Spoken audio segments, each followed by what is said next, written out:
Hello, everybody, and good morning. My name is Michael, and thank you for joining me this morning in the reading of God's Word. And we have just recently, yesterday, started on the next book in the Old Testament, Leviticus. It's the third book.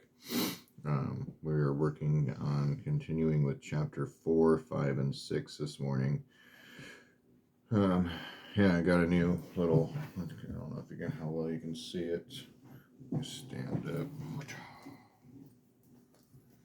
Got the shirt in yesterday that I ordered. I like them. I enjoy having them. I enjoy having them on in public so people always have that kind of remembrance. No matter when they look at it, they gotta think. They gotta think. And that's postering up, I like to think is it's just a billboard. You do. Yeah. The only thing is they're made of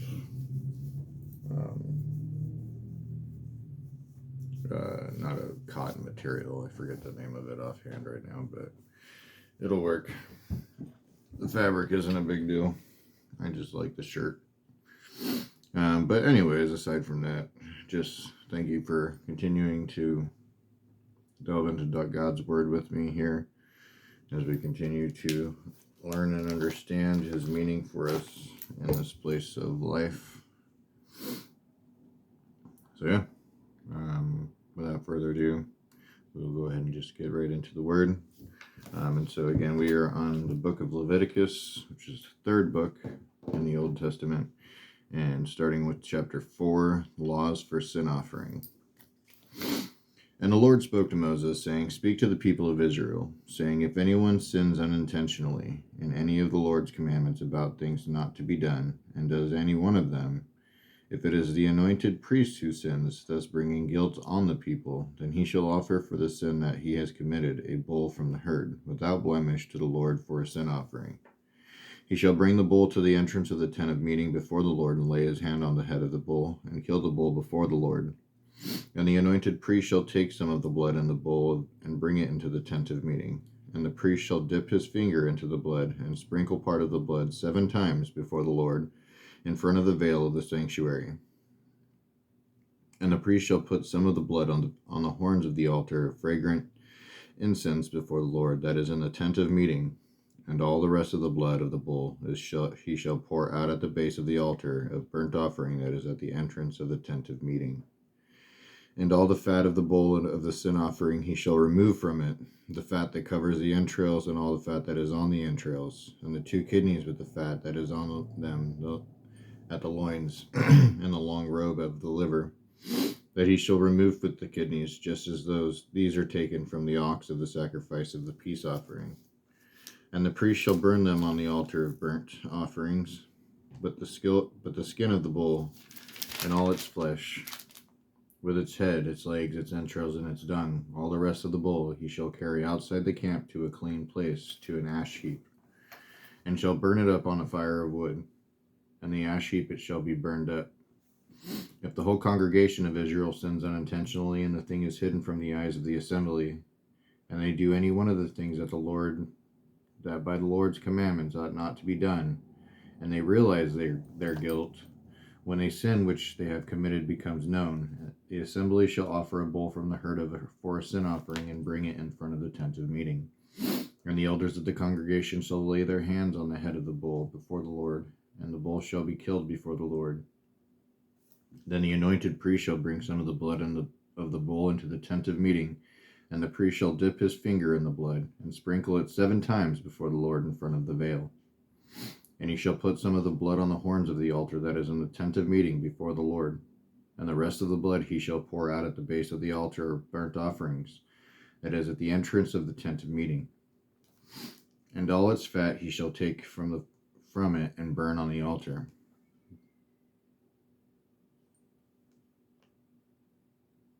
I think my daughter is awake.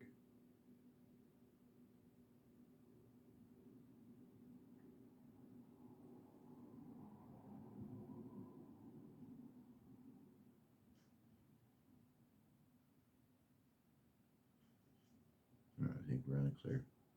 Could have swore I heard her cry. Continuing,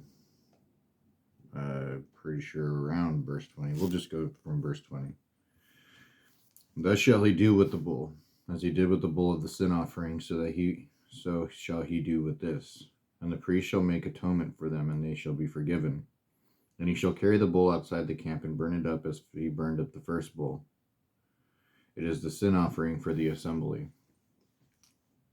When a leader sins, doing unintentionally any one of the things that by the commandments of the Lord his God ought not to be done, and realizes his guilt, or the sin which he has committed is made known to him, he shall bring as his offering a goat, a male without blemish, and shall lay his hands on the head of the goat and kill it in the place where they kill the burnt offering before the Lord.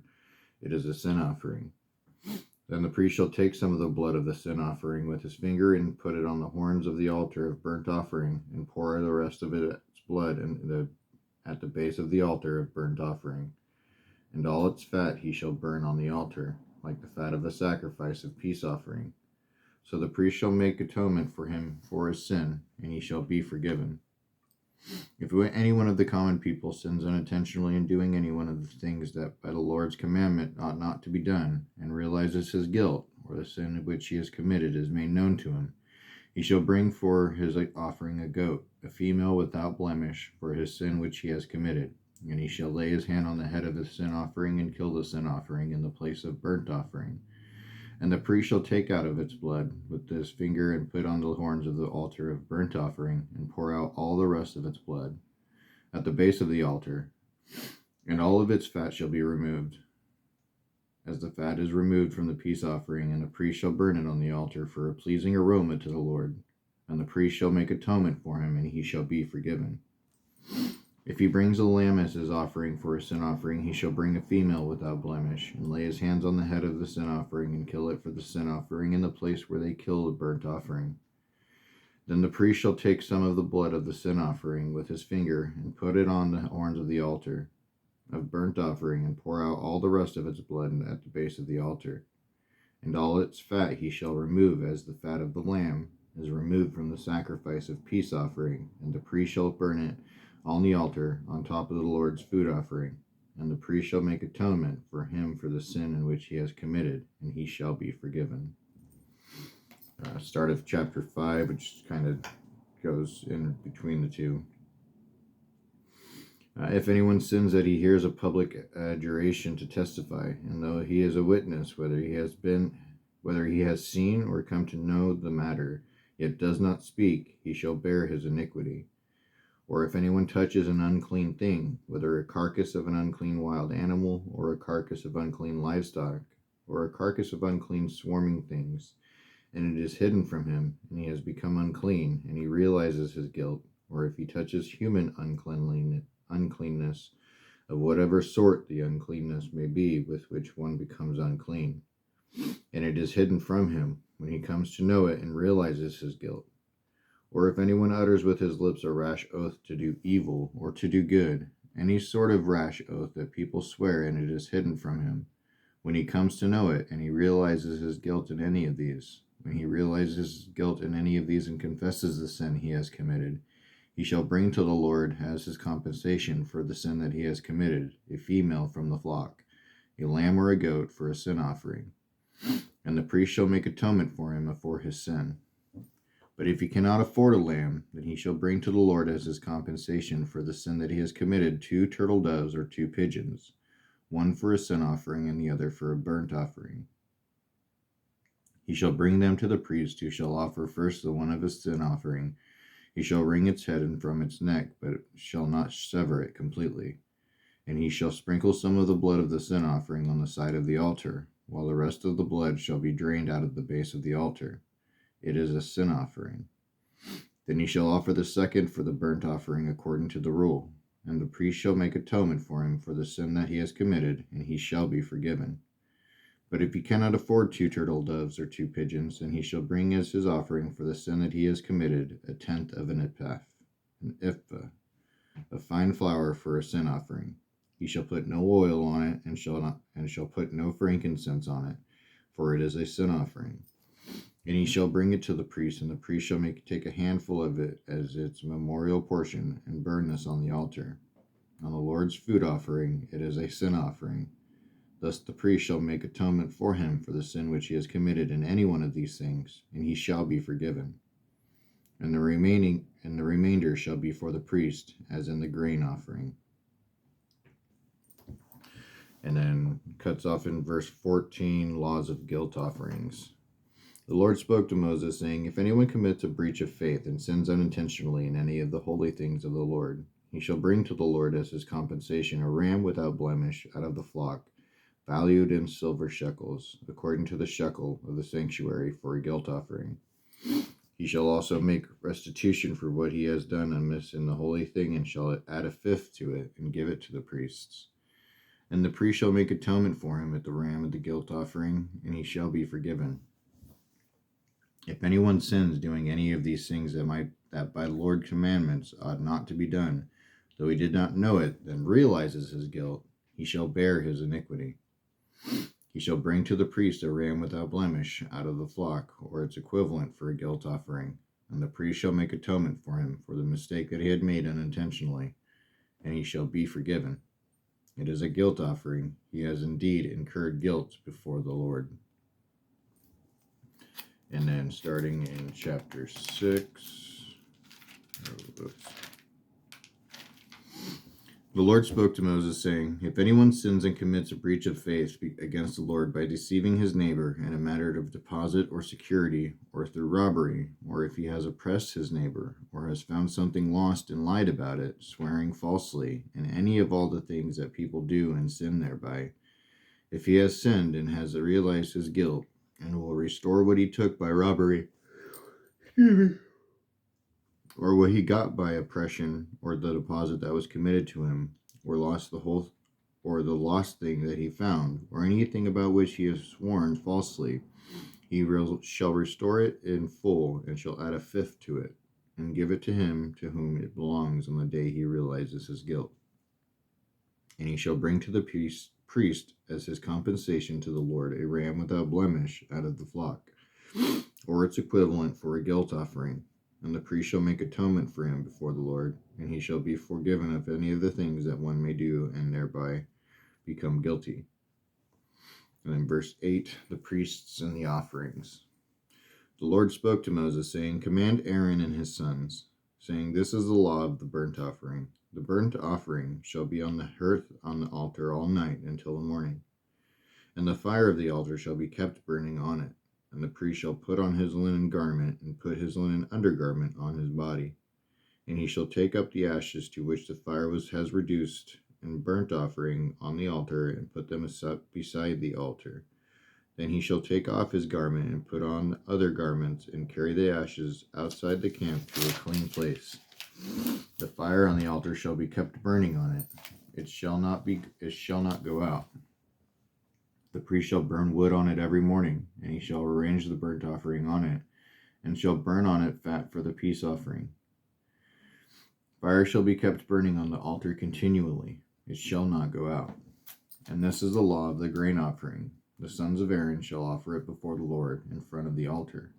And one shall take from it a handful of the fine flour of the grain offering and its oil, and all the frankincense that is on the grain offering, and burn this as its memorial portion on the altar, a pleasing aroma to the Lord.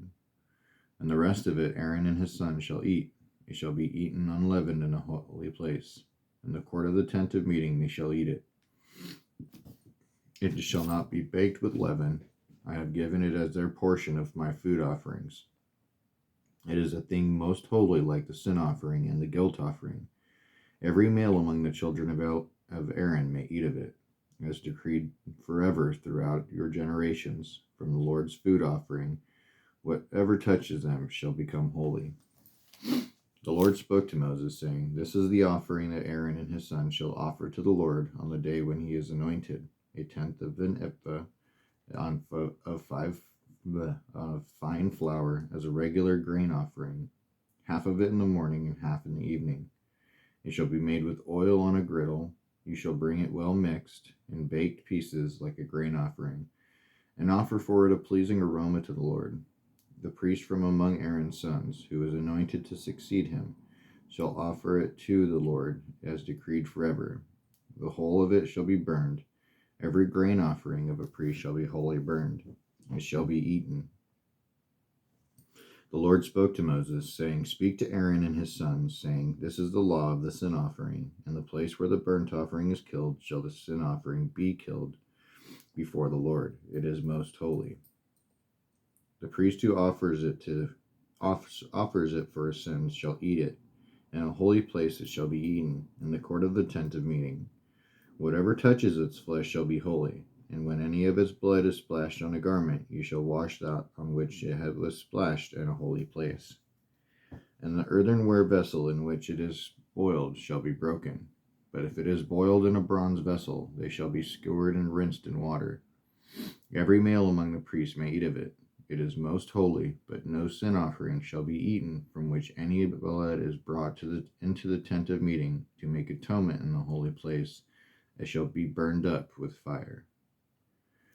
All right, so we're going to go ahead and stop there right before chapter 7. And it kind of just blends in with it, but we'll pick up from that again tomorrow. There's not a lot of chapters in the book of Leviticus, so we should probably be done with this book in the next week or so, and then on to Numbers, Deuteronomy, Josh, and then Judges and Ruth and Samuel 1 and Samuel 2. It's gonna be a long time before we're done, and I'm excited to get into the prophets area, just because there's so much that's going on there. That's going on now. I firmly believe that the things that they had spoken of in regards to future times are a lot that's going on with what's going on now. Oh, excuse me.